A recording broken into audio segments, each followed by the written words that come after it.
আসসালামু আলাইকুম বন্ধুরা, আশা করি আল্লাহ তাআলার রহমতে আপনারা সবাই যথেষ্ট ভালো আছেন। আপনাদের সাথে আজকে আমি অন্যরকম একটু খাবার নিয়ে আলোচনা করব, ঠিক আছে? যাই হোক, আমার দোকানের সামনে দেখি হঠাৎ দেখে একটা দোকান হচ্ছে, তে আমি এখানে গেলাম, যাওয়ার পরে বললাম যে ভাইয়া তুমি এটা কিসের কিসের দোকান করতেছো?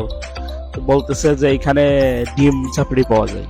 আমি বলতেছি যে এটা তো সম্ভবত ঢাকাতে পাওয়া যায়, এখানে আশেপাশে তো কাউরে দেখি নাই। আসলে তুমি কি আজকেই প্রথম এটা বানাচ্ছো? বলতেছে হ্যাঁ, আমি আজকেই প্রথম বানাচ্ছি। আমি ওরা বললাম যে ঠিক আছে, আজকে প্রথম কাস্টমারটা আমি হব। ও বললো ঠিক আছে ভাইয়া। আমি ওরা বললাম যে ঠিক আছে, তুমি একটা আমার জন্য বানাও, দেখি আসলে তোমার এই খাবারটা কেমন লাগে খাইতে। তো ও বললো আচ্ছা ঠিক আছে ভাইয়া, বানাচ্ছি। ও তারপরে আমাকে বললো যে ভাইয়া একটু ওয়েট করতে হবে, এটা তৈরি করতে তো সময় লাগে। আমি বললাম যে ঠিক আছে ভাইয়া, তোমার সময় লাগবে, তুমি বানাও, সমস্যা নাই, আমি দাঁড়াই আছি এখানে। পরে আমার ছোট ভাই আশেপাশে ছিল, তো ওদের সাথে গল্প করতেছিলাম, সময় আর কি ভালোই কাটতেছিল। যাই হোক, তারপরে ও অনেকক্ষণ যাবত ওইটা রান্না করতেছিল। ওইটা তৈরি করতে বিভিন্ন ধরনের উপাদান লাগে, সবকিছু ওর কাছে আছে ওইখানে। আসলে আমি মনে মনে ভাবতেছিলাম যে খাবারটা স্বাদ আসলে কেমন হবে, এইটা জানার জন্য আমারও প্রচুর আগ্রহ ছিল।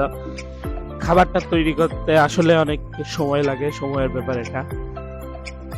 যাই হোক, বিষয় না, আমি ওয়েট করতে থাকি দেখি কি হয়। ও খাবার তৈরি করতে লাগুক, আমিও দেখি। যাই হোক, ওর দোকানটার পরিবেশ মোটামুটি ভালোই আছে, এখানে পরিষ্কার পরিচ্ছন্ন অনেকও। যাই হোক, চলার মতো একটি দোকান। যাই হোক, খাবারটা খাওয়ার পরে আপনাদেরকে বলবো যে আসলে খাবারটার স্বাদ কেমন ছিল। সম্ভবত খাবারটা তৈরি করতে আর বেশিক্ষণ লাগবে না, প্রায় শেষের দিকে। দেখি কি করা যায়। আচ্ছা, ও হচ্ছে দেখি উল্টাই পাল্টাই এটা ভালোভাবে তৈরি করতেছে, দেখি আবার পরিবেশনের জন্য রেডি হচ্ছে।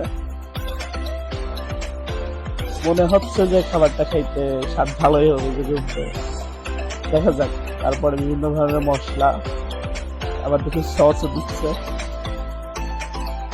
আমরা ওয়েট করতেছি খাবারটা টেস্ট করার জন্য, আসলে খাবারটা কেমন হবে। যাই হোক, হাতে পেয়ে গেলাম।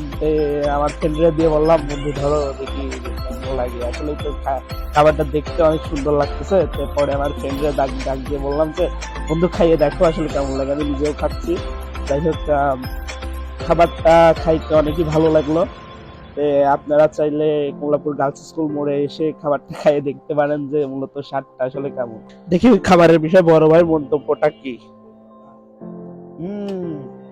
ডিম রেসিপি খুবই সুন্দর, একটি অসাধারণ খাবার, সবাই একটু ট্রাই করতে পারেন। এসে কমলাপুর স্কুল পাড়া গার্লস মোড়।